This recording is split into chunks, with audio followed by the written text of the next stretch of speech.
My dad told me I was a disgrace. My brother joked that I was just unemployed with a Wi-Fi connection. No one in my family even asked what I'd been working on for the past 2 years, until his fiancée started crying at dinner and said, "I don't know who built Mindhaven, but it helped me not give up on myself." Subscribe for more real stories that hit deep and stay with you. My name's Daniel Mays. I'm 34, living in Brooklyn, and I used to be a vice president at one of the biggest investment firms in Manhattan. I walked away from that 6-figure salary, corner office, and soul-draining panic attacks 3 years ago. Today, I run Mindhaven, a free mental health app designed for people who can't afford therapy. I built it quietly from my apartment, while everyone assumed I'd just burned out and disappeared. I didn't plan to ghost the world. But one morning, after another sleepless night chugging black coffee and pretending I didn't hate everything about my job, I left a client pitch mid-slide and walked straight out of the building. My phone buzzed for hours, boss, HR, even mom. I didn't answer. I took the subway back to Brooklyn, sat on my fire escape, and just stared at the sky like I was seeing it for the first time. 2 days later, I drafted my resignation email and sent it without rereading. My brother, Andrew, called me 3 minutes after it hit the news. "You lost your damn mind. People would kill for that job." He wasn't wrong. I just didn't want to die for it. I moved the money I'd saved into a simple index fund, canceled my lease in Manhattan, and started researching mental health access stats. I wasn't sure what I was building yet, just that I wanted to help the people who felt the way I did. My parents told people I was taking a break. That became code for failure. Family dinner that fall was brutal. My mom tried to act like everything was normal. She even made her celebration meatloaf. But the air was thick with judgment. My dad kept steering the conversation toward Andrew's promotion at Deloitte, while my younger sister, Jamie, just kept glancing at me like she wanted to say something but didn't dare. "So, Dan," my dad finally said, setting his fork down.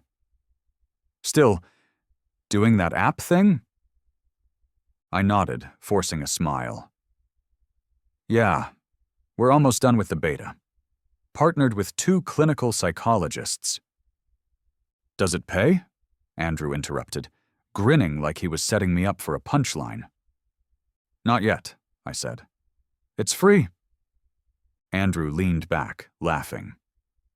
"So you went from managing hedge funds to managing imaginary therapy?" Even Mom chuckled nervously. I stared at my plate and took a bite of the meatloaf. It tasted like ash. No one asked what the app was called. No one asked why I built it. That night, I walked home in the cold and updated the code for a feature called Quiet Rooms, a space for users who just wanted to feel heard without explaining themselves. A month later, Mindhaven went live. No press, no launch party, just a quiet post on Reddit, a few mental health subreddits, and an invite-only Discord group. Within a week, we had 1,200 sign-ups. By the end of the month, over 10,000 people had downloaded the app. I read every piece of feedback. One user said, "This is the first time I've ever told someone I wanted to disappear." Another wrote, "I used the grounding tool instead of drinking last night. Thank you." They didn't know me, didn't care about my resume or my last name. They just needed help. And I was finally offering something that mattered. Meanwhile, my dad sent me job listings, just in case. Andrew posted a story on Instagram about grindset culture and tagged me as a joke. Jamie texted me once, "I think what you're doing is brave." I didn't respond. I didn't trust it wasn't pity. But every night, I'd log on, talk to users, squash bugs, and feel more alive than I ever did behind a $3,000 desk. 6 months later, Jamie invited me to a casual Sunday brunch. I almost said no. These gatherings were usually just low-key interrogations with quiche. But she insisted. "No pressure. Just come hungry." When I showed up, it was just Jamie, her boyfriend Eli, and me. I hadn't seen him much. He was soft-spoken, wore vintage band tees, and worked as a high school counselor. We got to talking about burnout, and I casually mentioned I left finance because of mental health reasons. Eli's eyes lit up. Man, same here. I almost quit everything a year ago. Honestly, what helped me hold it together was this app someone posted online. Mindhaven. You heard of it? Jamie stiffened slightly. I froze. Eli kept going. It's genius. The way it anonymizes sessions, the peer support rooms. It made therapy feel doable, even for broke teachers like me. Jamie looked at me, wide-eyed. Dan built that, she said softly. Eli blinked. You built Mindhaven? I nodded. He leaned back like I'd just grown wings. Dude, you don't understand. That app saved one of my students' lives. Literally, she still uses it. For the first time in years, I felt seen. A week later, Jamie asked if I'd come to dinner again. This time, Eli would be there too. I hesitated, but curiosity got the better of me. When I arrived, something felt different. My mom hugged me a second longer.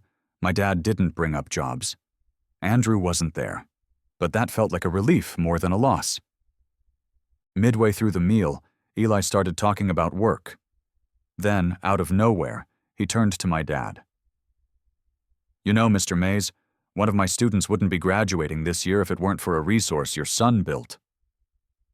Silence. Eli continued. Mindhaven gave her a lifeline. She opened up to her mom for the first time after using one of the conversation prompts. That girl's entire future changed because of something Daniel made.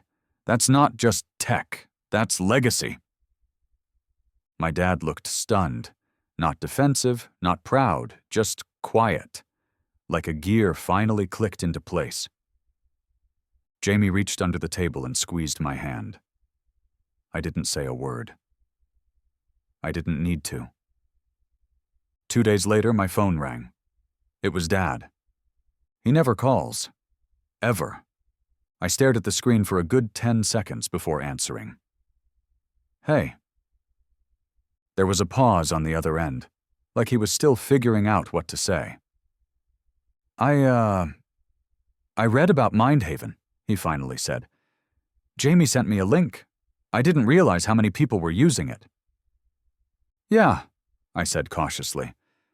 It's growing. Another pause. Then he said, You know, your grandfather, he didn't understand why I went into finance instead of taking over the family store. We didn't talk for almost a year. I didn't say anything. I was afraid any word might scare this version of him away. I thought I was doing the right thing by pushing you, he continued. But I didn't see what you were really building. He cleared his throat. I'm proud of you, son. It hit me harder than I expected. Not because I needed it, but because I stopped waiting for it a long time ago. Thanks, Dad, I said quietly. That means a lot. 3 months later, Mindhaven was nominated for a National Innovation Award in Digital Health. I almost didn't go to the ceremony. Stuff like that never felt like it was for people like me. But Eli convinced me. Jamie bought me a decent blazer. My dad even offered to drive. When the presenter read my name, I barely heard it. The applause didn't register until I was already walking toward the stage. I gave a short, shaky speech. Thanked my tiny team. Then, almost as an afterthought, I said, This is for anyone who's ever felt invisible. I built this because I once needed it myself, and to my family, thank you for seeing me, eventually. Back at the table, I saw tears in my mom's eyes. My dad stood to hug me. Even Andrew, who'd shown up late, patted my back and said, Guess you did something real after all. I didn't need the award. That night, the real win was watching the people who once laughed at me stand in silence. Like, share, and subscribe for more drama you don't want to miss.